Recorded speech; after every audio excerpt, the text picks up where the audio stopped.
A day in my life ng isang breadwinner in the family. Hello kapango, it's me, Luna.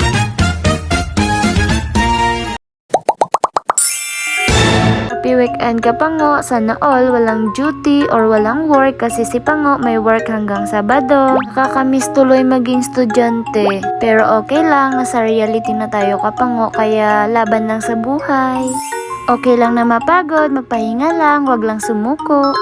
Fast forward kapango, hindi ko na nakwento sa inyo kung ano yung ganap kanina, panoorin nyo na lang yung nasa clip. So after nun, ganap na pala ito kapango, pumunta lang kami sa property, tapos may nakita akong iba, syempre kukunin ko, alam nyo na, walang may-ari, aw na no.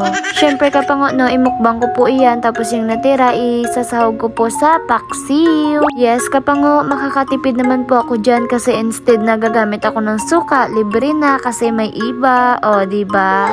Libre na, tapos nakatipid pa, aw na no.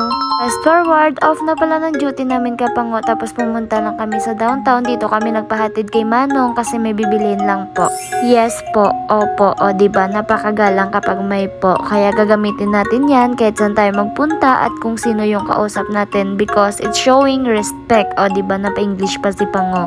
So nahihiya pa ako dyan mag-video kapango ng para-paraan lang para makakuha ng clip, o diba mahiyain pa talaga. So iyan nga pala kapango yung pinakamataas na building sa Iloilo, tapos bumili ako dyan ng mani, o diba. Tapos pumunta kami dito sa mga teddy bear kapango kasi bibilan ko po yung anak ko. Aw na, wala pa pala akong anak.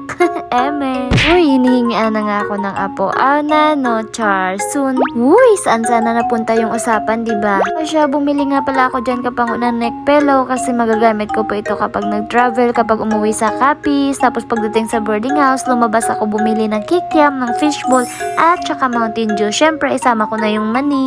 O siya, good evening pala kapango. Thank you for watching. Bye! Jesus loves you.